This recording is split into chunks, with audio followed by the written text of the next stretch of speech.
गाजियाबाद में एक महंत ने बयान दिया और वो बयान की पर इतना घमासान मचा है कि गाजियाबाद से लेकर के गाजा तक के जो लोग हैं, गाजा से आप समझ पा रहे होंगे कि गाजा वही एक जगह है जहां पे इजराइल और हमास के लोग आपस में भिड़े हुए हैं, जहां एक दूसरे को मारने पर लोग तुले हुए हैं। हम गाजा की बात इसलिए कर रहे हैं क्योंकि गाजियाबाद में एक महंत यति नरसिंहानंद जी ने एक बयान दिया। उस बयान में उन्होंने कहा कि जैसे दशहरा आ रहा है, दशहरा के मौके पर हम लोग रावण की और उसके पुतले जलाते हैं। उसको लेकर उन्होंने कहा कि रावण की एक छोटी सी गलती है, जिसको हम लोग काफी दिन से पुतले जलाए जा रहे हैं, उनकी गलतियों को माफ नहीं कर पा रहे, लेकिन उनसे बड़े बड़े लोग, उन्होंने एक जाति विशेष, एक धर्म विशेष को पैगंबर का नाम लिया कि उनका तो उससे बड़े हैं, उसका पुतला भी जलाया जाना चाहिए। जिसको लेकर के जो इस्लाम धर्म के मानने वाले लोग, जो मुसलमान प्रवृत्ति के लोग हैं, वो इतना ज्यादा घमासान कर दिए, इतनी सियासत हो गई, इतना हंगामा कर दिया है कि पूरे देश में, यहां तक पूरे देश नहीं, मैं इजराइल या गाजा तक की बात कर रहा हूं कि वहां तक के लोग भी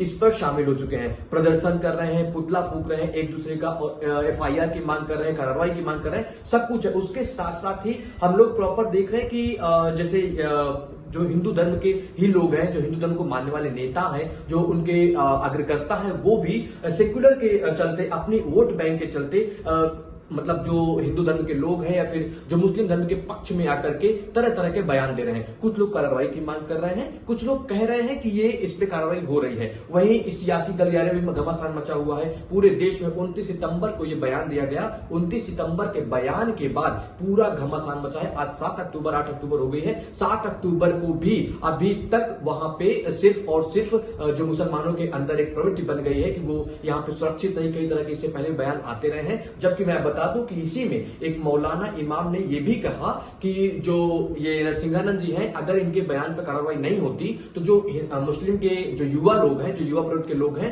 वो इतना मतलब प्रदर्शन करेंगे कि वो देश के लिए हित में नहीं होगा। ये एक चेतावनी दे रहे हैं। मतलब ये समझ में नहीं आ रहा है कि हिंदू मुस्लिम तो सब भाई भाई है ना। अगर कोई गलती से बयान दिया, गलती से दिया, जानबूझ के दिया, कैसे भी दिया, अगर बयान पे कार्रवाई हो रही है तो उसे कार्रवाई की प्रतीक्षा करना चाहिए। कार्रवाई एक दिन में नहीं होती किसी भी केस में, खासकर भारत में कभी भी कोई भी कार्रवाई एक ही दिन में, एक ही तुरंत एक्शन नहीं ले जाता है। उस पर कार्रवाई होती है, पूरा एक तरह से ब्यौरा देखा जाता है कि उसमें कब क्या कैसे कहां हुआ, सब कुछ देखने के बावजूद ही कार्रवाई। जबकि यहां हो गया कि नरसिंहानंद के ऊपर एफआईआर दर्ज हो चुकी है। हालांकि इसके पहले भी इनके कई सारे बयान वायरल हुए थे, जिनके प्रति शायद पहले इसके पहले एफआईआर नहीं दर्ज हुई थी, लेकिन अभी इस मामले पे मतलब नरसिंहानंद के इस बयान पर अभी प्रॉपर एफआईआर दर्ज हो गई है और आगे भी कार्रवाई चल रही है।